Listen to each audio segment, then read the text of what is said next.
After 2 whole years, Pharaoh dreamed that he was standing by the Nile, and behold, there came up out of the Nile 7 cows, attractive and plump, and they fed in the reed grass.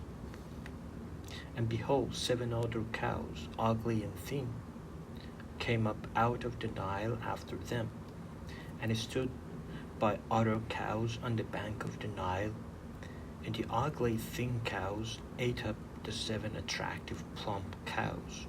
And Pharaoh awoke, and he fell asleep and dreamed a second time. And behold, 7 ears of grain, plump and good, were growing on one stalk. And behold, after them sprouted 7 ears, thin and blighted by the east wind. And the thin ears swallowed up the 7 plump, full ears. And Pharaoh awoke, and behold, it was a dream. So in the morning his spirit was troubled, and he sent and called for all the magicians of Egypt, and all its wise men. Pharaoh told them his dreams, but there was none who could interpret them to Pharaoh. Then the chief cupbearer said to Pharaoh, I remember my offenses today.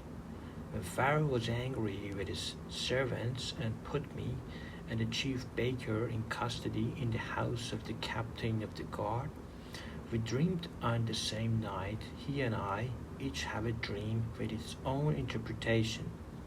A young Hebrew was there with us, a servant of captain of the guard. When we told him, he interpreted our dreams to us, giving an interpretation to each man according to his dream. And as he interpreted to us, so it came about, I was restored to my office, and the baker was hanged. Then Pharaoh sent and called Joseph, and they quickly brought him out of the pit. And when he shaved himself and changed his clothes, he came in before Pharaoh. And Pharaoh said to Joseph, I have had a dream, and there is no one who can interpret it. I have heard it said of you that when you hear a dream you can interpret it. Joseph answered Pharaoh, it is not in me. God will give Pharaoh a favorable answer. The Pharaoh said to Joseph, behold, in my dream I was standing on the banks of the Nile. 7 cows, plump and attractive, came up out of the Nile and fed in the reed grass. 7 other cows came up after them, poor and very ugly and thin, such as I have never seen in all the land of Egypt. And the thin, ugly cows ate up the first 7 plump cows. But when they had eaten them, no one would have known that they had eaten them, for they were still as ugly as the beginning. Then I awoke, so I also saw in my dream 7 ears growing on one stalk, full and good. 7 ears withered, thin, and blighted by the east wind, sprouted after them. The thin ears swallowed up the 7 good ears. And I told it to the magicians, but there was no one who could explain it to me. Then Joseph said to Pharaoh, the dreams of Pharaoh are one. God has revealed to Pharaoh what he is about to do. The 7 good cows are 7 years, and the 7 good ears are 7 years. The dreams are one. The 7 lean and ugly cows that came up after them are 7 years, and the 7 empty ears blighted by the east wind are also 7 years of famine. It is as I told Pharaoh. God has shown to Pharaoh what he is about to do. There will come 7 years of great plenty throughout all the land of Egypt, but after them there will arise 7 years of famine, and all the plenty will be forgotten in the land of Egypt.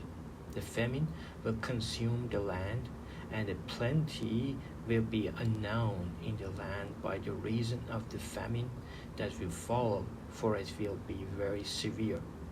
And the doubling of the Pharaoh's dream means that the thing is fixed by God, and God will shortly bring it about. Now therefore let Pharaoh select a discerning and wise man and set him over the land of Egypt. Let Pharaoh proceed to appoint overseer over the land and take 1/5 of the produce of the land of Egypt during the 724 years, and let them gather all the food of these good years that are coming and store up grain under the authority of Pharaoh for food in the cities, and let them keep it. That food shall be served for the land against the 7 years of famine that are to occur in the land of Egypt, so that the land may not perish through the famine. This proposal pleased Pharaoh and all his servants. And Pharaoh said to his servants, "Can we find a man like this in whom is the Spirit of God?" Then Pharaoh said to Joseph, "Since God has shown you all this, there is none so discerning and wise as you are. You shall be over my house, and all my people shall order themselves as you command. Only as regards the throne will I be greater than you." And Pharaoh said to Joseph, "See, I have set you over all the land of Egypt." Then Pharaoh took his signet ring from his hand and put it on Joseph's hand, and clothed him in garments of fine linen, and put a gold chain about his neck. And he made him ride in his second chariot, and they called out before him, "Bow the knee." Thus he set him over all the land of Egypt. Moreover, Pharaoh said to Joseph, "I am Pharaoh, and without your consent no one shall lift up hand or foot in all the land of Egypt." And Pharaoh called Joseph's name Zaphenath-Paneah, and he gave him in marriage Asenath, the daughter of Potiphar, priest of On. So Joseph went out over the land of Egypt. Joseph was 30 years old when he entered the service of Pharaoh, king of Egypt. And Joseph went out from the presence of Pharaoh and went through all the land of Egypt. During 724 years the earth produced abundantly, and he gathered up all the food of these 7 years which occurred in the land of Egypt, and put the food in the cities. He put in every city the food from the fields around it, and Joseph stored up grain in great abundance, like the sand of the sea, until he ceased to measure it, for it could not be measured. Before the year of famine came, 2 sons were born to Joseph. Asenath, the daughter of Potiphar, priest of On, bore them to him.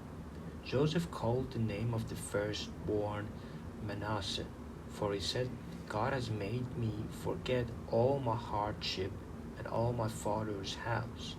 The name of the second he called Ephraim, for God has made me fruitful in the land of my affliction.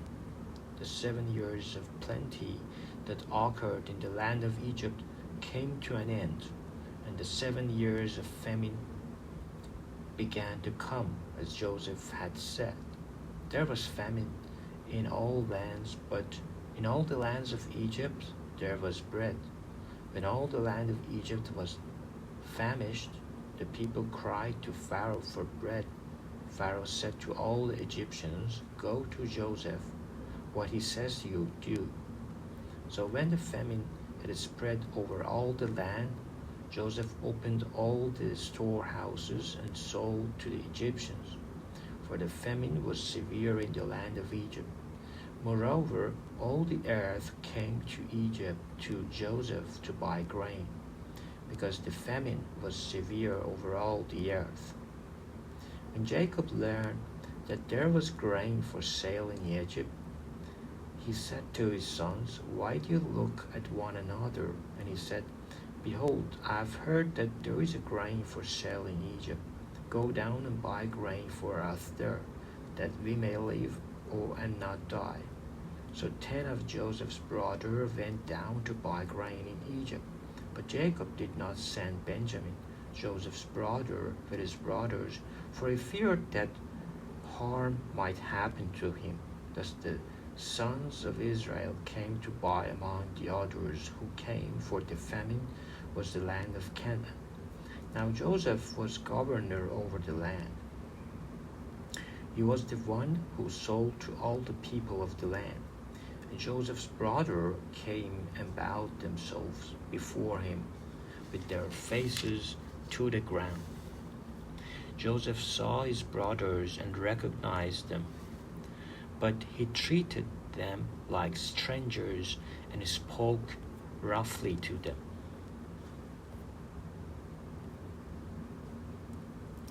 "Where do you come from?" he said. They said, "From the land of Canaan to buy food." And Joseph recognized his brothers, but they did not recognize him. And Joseph remembered the dreams that he had dreamed of them.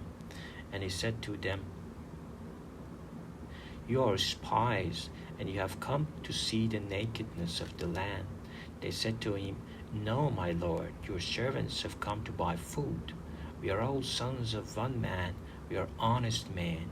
Your servants have never been spies."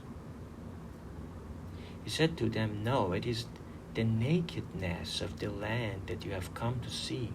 And they said, "We, your servants, are 12 brothers, the sons of one man in the land of Canaan, and behold, the youngest is this day with our father, and one is no more." But Joseph said to them, "It is as I said to you, you are spies. By this you shall be tested. By the life of Pharaoh, you shall not go from this place unless your youngest brother comes here. Send one of you, and let him bring your brother while you remain confined, that your words may be tested whether there is truth in you. Or else, by the life of Pharaoh, surely you are spies." And he put them all together in custody for 3 days. On the 3rd day, Joseph said to them, "Do this, and you will live, for I fear God. If you are honest men, let one of your brothers remain confined where you are in custody, and let the rest go and carry grain for the famine of your households, and bring your youngest brother to me. So your words will be verified, and you shall not die." And they did so. Then they said to one another, "In truth we are guilty concerning our brother, in that we saw the distress of his soul when he begged us, and we did not listen. That is why this distress has come upon us." And Reuben answered them, "Did I not tell you not to sin against the boy? But you did not listen. So now there comes a reckoning of his blood." They did not know that Joseph understood them, for there was an interpreter between them. Then he turned away from them and wept, and returned to them and spoke to them. And he took Simeon from them and bound him before their eyes. And Joseph gave orders to fill their bags with grain, and to replace every man's money in his sack, and to give them provisions for the journey. This was done for them. Then they loaded their donkeys with their grain and departed. And as one of them opened his sacks to give his donkey fodder at the lodging place, he saw his money in the mouth of his sack. He said to his brothers, "My money has been put back. Here it is in the mouth of my sack." At this their hearts failed them, And they turned trembling to one another, saying, "What is this that God has done to us?" When they came to Jacob their father in the land of Canaan, they told him all that has happened to them, saying, "The man, the Lord of the land, spoke roughly to us, and took us to be spies of land. But we said to him, We are honest men. We have never been spies. We are 12 brothers, sons of our father. One is no more, and the youngest is this day with our father in the land of Canaan." Then the man, the Lord of the land, said to us, "By this I shall know that you are honest men. Leave one of your brothers with me, and take grain for the famine of your households, and go your way. Bring your youngest brother to me, then I shall know that you are not spies, but honest men, and I will deliver your brother to you, and you shall trade in the land." As they emptied their sacks, behold, every man's bundle of money was in his sack. And when they and their father saw their bundles of money, they were afraid. And Jacob their father said to them, "You have bereaved me of my children. Joseph is no more, and Simeon is no more, and now you would take Benjamin. All this has come against me." Then Reuben said to his father, "Kill my 2 sons if I do not bring him back to you. Put him in my hands, and I will bring him back to you." But he said, "My sons shall not go down with you, for his brother is dead, and he is the only one left. If harm should happen to him and the custody that you are to make, you would bring down my gray hairs with sorrow to show."